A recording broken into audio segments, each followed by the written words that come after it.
दारावरची थाप भाग 2. आम्हाला ते घर विकून बरीच वर्ष झाली होती. परंतु त्या जुन्या घरात घडलेल्या घटनांची छाया माझ्या मनावर कायमची कोरली गेली.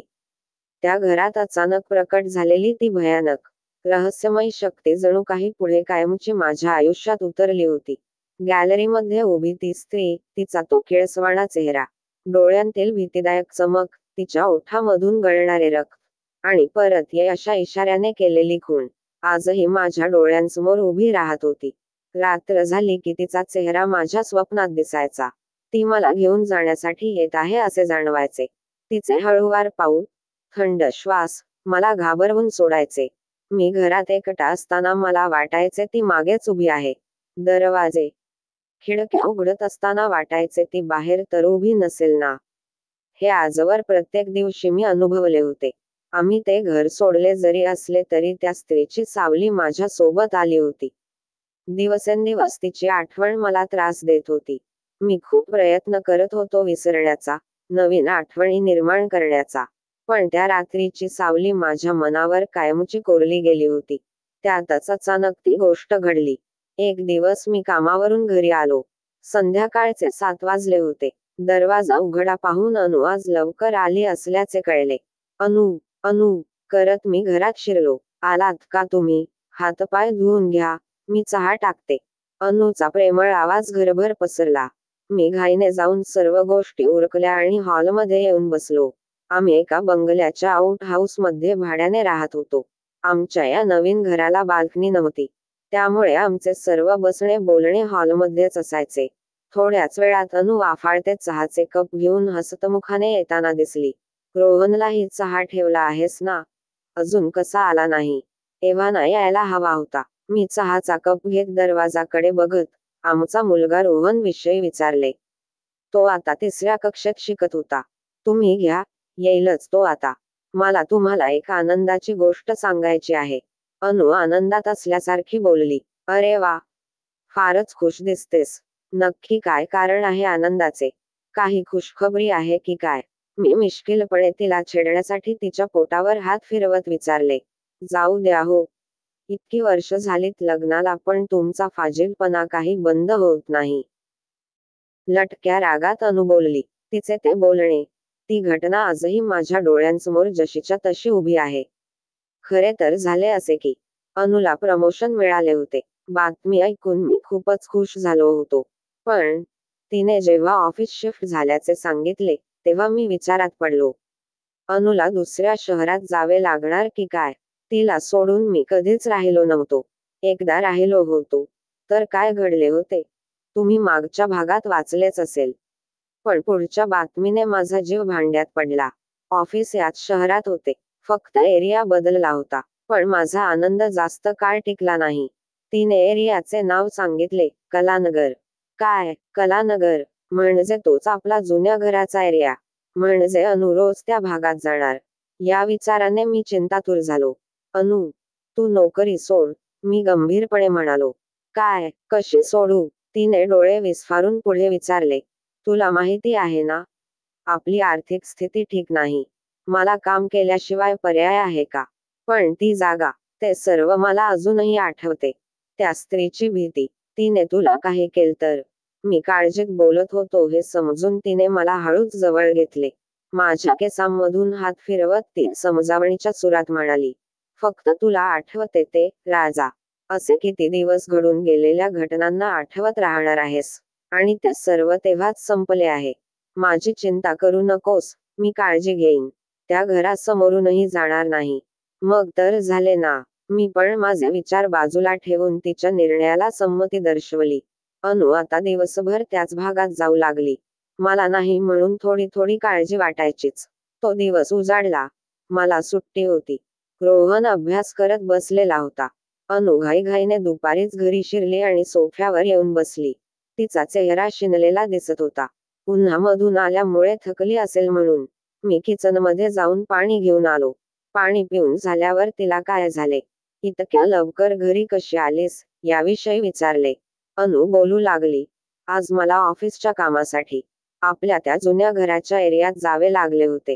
मी तर उडालोच. काय, तू नाही गेलीस ना तिकडे? तू ठीक आहेस ना? मी आशेने विचारले. मला शांत राहण्याची खूण करत ती पुढे बोलू लागली. हो, मी ठीक आहे. मी गेले होते तिकडे.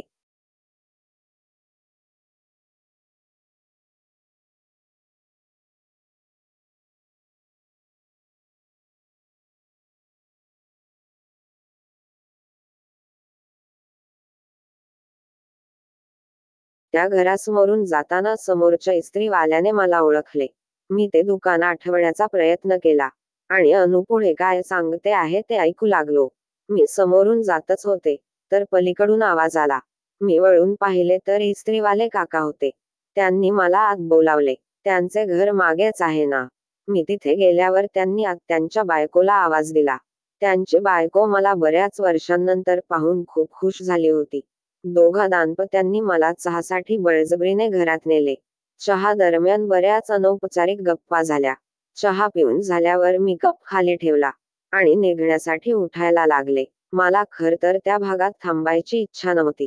पण तेवढ्यात त्या दोघांनी एकमेकांकडे बघून काहीतरी खुणावले आणि मला खाली बसवले.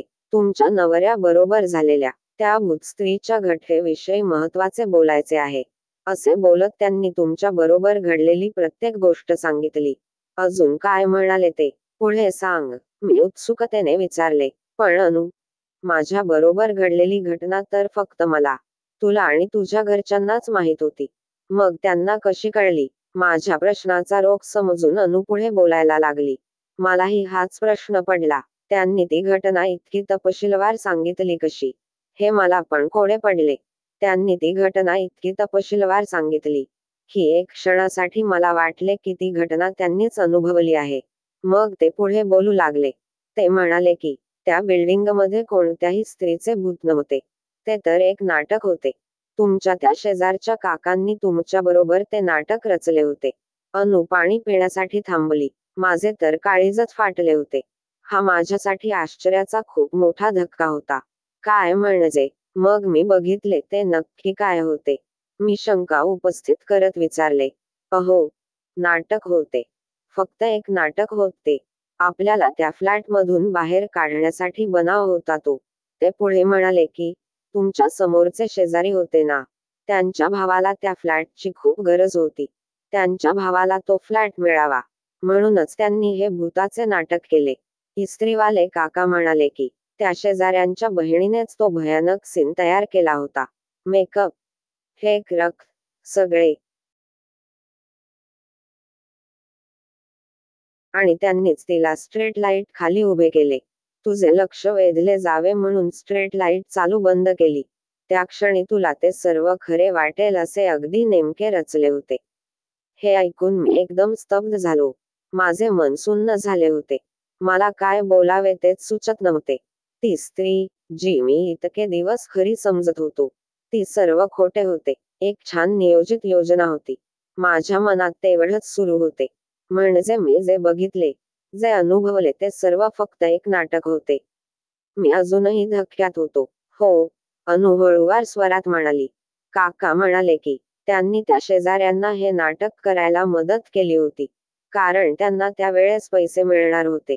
आणि आपल्याला घाबरवून घर सोडायला भाग पाडायचे असे त्यांचे ठरले होते. अनुला थांबवत मी शंका उपस्थित केली.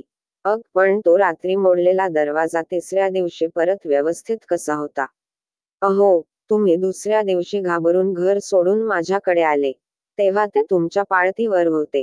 तुम्ही निघाल्या निघाल्या एका सुताराकडून त्यांनी तो व्यवस्थित करून घेतला.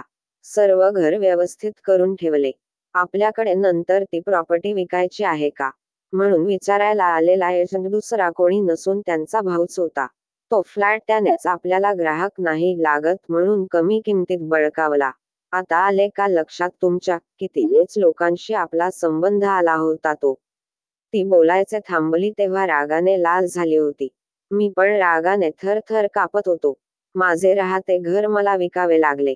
त्या भयावह प्रसंगाने आजपर्यंत भोगलेली दयनीय स्थिती, त्याला कारणीभूत ती पाताळयंत्री माणसे, त्यांना धडा शिकवायचाच हा निर्धार मी मनात निश्चित केला आणि अनुला बोलून दाखविला. अनु देखील त्या गोष्टीस तयार झाली. आम्ही सर्वात अगोदर त्या इस्त्रीवाल्या काकांच्या घरी गेलो. त्या संध्याकाळ नंतर आज प्रथमच मी माझ्या घराच्या बाल्कनीला बघत होतो. माझे मन तिथे थोडेसे रेंगाळले. माझ्या मनातील तिचे रूप आता पूर्ण पालटले होते. ती आज पण मला बोलवत होती, पण आजचे तिचे बोलावणे वेगळे होते. सुखदायक होते. आमचा तिथेच सुरू झालेला संसार तिला तिच्या सानिध्यात फुलताना बघायचा होता. आम्ही काकांच्या घरी गेलो. त्यांना बघितल्यावर मला त्यांचा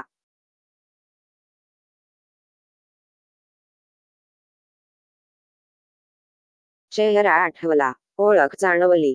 त्यांनी सर्वात अगोदर त्यांनी केलेल्या अपराधाची क्षमा मागितली आणि अतिशय आदरातिथ्यपूर्वक आमचे स्वागत केले. बराच वेळ आम्ही त्या विषयावर गप्पा मारल्यात, अगदी हसत हसत. त्यानंतर त्यांना आम्ही पोलिसांकडे जाणार आहोत हे सांगितले व त्यांनी आम्हाला साथ द्यावी अशी विनंती केली. त्यांनी केलेल्या चुकीचे परिमार्जन करण्यासाठी ते लगेच तयार झाले. त्यांनी शेवटपर्यंत साथ देण्याचे वचन दिले.